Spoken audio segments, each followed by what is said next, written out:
ఒక స్మృతి, ఒక సంస్మరణం, ఒక జ్ఞాపకార్థం జరిగే ఒక ప్రతి వేడుక, ఉత్సవం, ఆ ఉత్సవంలో పాల్గొనటానికి అదృష్టం ఉన్న వాళ్ళందరూ మహానుభావులే. అది వేదిక పైన కావచ్చు, వేదిక ముందు కావచ్చు. అలాంటి ఒక వేదిక మీదకి నేను రాగలిగే అదృష్టాన్ని పొందినందుకు నా జన్మ ధన్యం. అలాంటి ధన్యమైన జీవితాన్ని నాకు ప్రసాదించింది మాత్రం విశ్వవిఖ్యాత నట సార్వభౌమ పద్మశ్రీ నందమూరి తారక రామారావు గారు. నా దైవం అన్నమాట. ఆయన యొక్క దివ్యమోహన రూపం నన్ను సినిమా వైపు నడిపించింది. సినిమా అంటే పిచ్చి పట్టేడు చేసింది. సినిమా రంగంలోకి ప్రవేశించేటట్టు చేసింది. సినిమా రంగంలో సహాయ దర్శకుడిగా, కో డైరెక్టర్గా, డైరెక్టర్గా, నిర్మాతగా, డిస్ట్రిబ్యూటర్గా, ఎగ్జిబిటర్గా, కథకుడిగా ఎన్నో పదవులను అలంకరింపజేసేటట్టు చేసింది. అందులో విజయాలని, అఖండ విజయాలను నమోదయ్యేటట్టుగా చేసింది. ఇన్ని పదవుల్ని, ఇన్ని స్థాయిల్ని నేను పొందగలిగినా నేను మొదట పొందిన స్థాయి ఏదైతే ఉందో అదే ఈ వైవిఎస్ చౌదరి నందమూరి వీరాభిమాని అని అనిపించుకోవడంలోనే నాకు ఆనందం, కిక్కు, ఆ గర్వం, ఆ సంతోషం, ఆ గొప్పదనంగా ఫీల్ అవుతుంటాను. అభిమానం అనేది ఒక గొప్ప ఉన్నతమైన లక్షణం అండి. అది ఎందుకంటే తల్లిదండ్రులను మర్చిపోయి, కులాన్ని మర్చిపోయి, మతాన్ని మర్చిపోయి, వర్గాన్ని, ప్రాంతాన్ని మర్చిపోయి అతీతంగా ప్రేమించగలిగేది, ఇష్టపడగలిగేది, వాటి కోసం తెగించగలిగేది ఒక అభిమానం అనేది అన్నమాట. అది ఒక రకమైన ప్రత్యేకమైన కులం.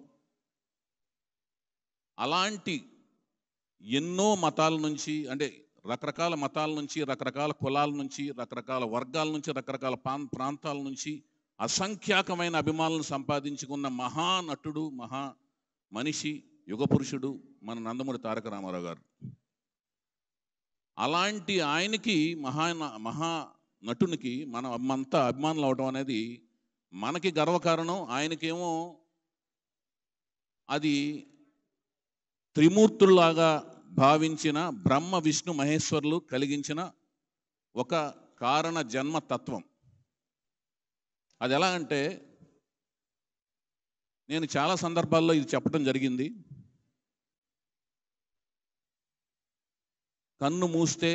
కన్ను తెరిస్తే జననం, కన్ను మూస్తే మరణం, రెప్పపాటే జీవితం అని ఒక మహానుభావులు చెప్పారు. అట్లాంటి రెప్పపాటే జీవితంలో ప్రతి వ్యక్తి, ఒక సామాన్యమైన వ్యక్తి తన జీవన ప్రయాణంలో ఒక తల్లిదండ్రులకు ఒక బిడ్డగా, తోటి సోదరీమణులకు సోదరుడిగా లేదా సోదరీమణిగా, సన్నిహితులకి స్నేహితులకి స్నేహితురాలుగా, స్నేహితుడిగా, లేకపోతే ఉద్యోగిగా, తర్వాత భర్తగా లేకపోతే భార్యగా, మళ్ళీ తండ్రిగా లేకపోతే తాతగా, ఇలా వెళ్ళే ఒక ప్రయాణంలో ఏదో తన జీవితం మొత్తం మీద ఏదో ఒక ఆ ప్రయాణంలో ఏదో ఒక పాత్రకో లేకపోతే రెండు పాత్రలకో న్యాయం చేకూర్చగలిగే ఈ ఒక్క ప్రయాణంలో నందమూరి తారక రామారావు గారు అన్ని పాత్రలకు న్యాయం చేకూర్చగలిగారు.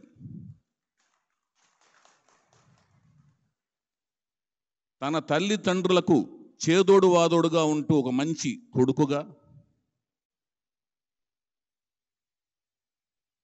తన సహోదరుడికి అండదండలనిస్తూ మంచి సహోదరుడిగా, ఇచ్చిన మాట నిలబెట్టుకున్న ప్రకారం తను మాట ఇచ్చిన అమ్మాయినే పెళ్లి చేసుకుని, ఆ ఇచ్చిన మాట ప్రకారం ఆవిడ్ని పెళ్లి చేసుకున్న తర్వాత ఏ భగవంతుడు కొనసాగిస్తున్న సృష్టిని కొనసాగించే కార్యక్రమంలో ఆవిడతో సంసారం చేస్తూ ఒక 11 మంది సంతానానికి బిడ్డల్ని కని లోక కళ్యాణాన్ని ముందుకు తీసుకెళ్ళిపోతున్న ఒక తండ్రిగా, 11 మంది బిడ్డలకు తండ్రిగా, వాళ్ళకి స్థిర చరాస్తుల్ని కల్పించి చక్కటి తండ్రిగా అనిపించుకునే ఒక మంచి తండ్రిగా. తర్వాత తను ఏ రూమ్మేట్లు మద్రాసు ఉద్యోగరీత్యా ఏ రూమ్లో ఉండి తన రూమ్లో ఉన్న సన్నిహితులందరికీ మంచి తనకు బ్రేక్ వచ్చిన వెంటనే ఆ బ్రేకుతో పాటు తన బ్రేక్తో పాటు వాళ్ళకు కూడా ఒక మంచి బ్రేకు పదోన్నతి కల్పిస్తూ స్నేహితులకి మంచి స్నేహితుడిగా. తర్వాత తను ఏ వృత్తిలోకైతే వెళ్ళాడో ఆ వృత్తికి తను అలంకారప్రాయంగా మారిన ఉన్నత స్థాయికి తీసుకెళ్ళి ఆ వృత్తికే ఒక అద్భుతమైన పరమార్థాన్ని తీసుకెళ్లిన స్థాయికి వెళ్ళగలిగిన మహోన్నతుడిగా, ఆ వృత్తికే ఆ ఉద్యోగానికే అద్భుతమైన అలంకారంగా ఒక కోహినూరు డైమండ్ స్థాయికి ఎవరెస్ట్ స్థాయికి తీసుకెలిగిన ఒక మహానుభావుడి కింద, అలాగే ఒక మంచి తాతగా, వీటన్నిటికీ మించి తను ఏ జాతిలో పుట్టాడో ఆ జాతి మదరాసీలు అని రాట్న కట్టేసి ఉన్న సమయంలో మదరాసీలు కాదు మేము తెలుగు వాళ్ళం అని ప్రపంచానికి చాటి చెప్పిన ఆ జాతికే వన్నె తెచ్చిన ఒక మహానుభావుడి కింద మేము తెలుగు వాళ్ళమని. అలాగే తను ఏ భాషలో పుట్టాడో ఆ భాషలోని 52 అక్షరాలు 56 నుంచి 52 అక్షరాలకు కుదించబడిన తెలుగు భాషలోని ప్రతి అక్షరాన్ని తన నోటిలోని తన కంటితో చదివి బ్రెయిన్లోని మెదడులో మస్తిష్కంలో దానికి ఒక శృతి లైన్ కల్పించి ప్రతి పదాన్ని ఎక్కడ నొక్కాలి, ఎక్కడ దాన్ని సాగదీయాలి, దానికి ఎక్కడ జీర కలపాలి, ఎక్కడ నొక్కాలి, ఎక్కడ సాగదీయాలి, ఆ పదాన్ని ఎంత మధురంగా ఎంత కఠినంగా ఎలా సున్నితంగా మాట్లాడాలి అని దానికి ఒక లయ శృతి కల్పించి ఆ తెలుగు భాష ఈయన కంఠంలోంచి వింటేనే ఇంత మధురంగా అనిపిస్తుందా అన్నట్టుగా దానికి పట్టాభిషేకం కల్పించి ఆ భాషకి గొప్పతనాన్ని ఆపాదించిన ఒక మహానుభావుడి కింద. ఆ తర్వాత తెలుగు వారికి ఒక కట్టు ఉంది, పంచా లాల్చి, అది కడతాం. తర్వాత పైన కండువా వేసుకోవడం. ఈ కండువా వేసుకున్న తర్వాత ఆ పంచిని తీసుకొచ్చి దానికి కొత్త రంగు దిద్దారు ఆయన. మళ్ళీ కట్టుకోవటమే కాకుండా ఆ పంచిని తీసుకొచ్చి ఆ లాల్చీలోని జేబులో దోపుకోవడంతో దానికి కొత్త సబబులు అద్ది దానికి కూడా ఒక కొత్త అద్దాన్ని తెచ్చుకొచ్చారన్నమాట ఆయన.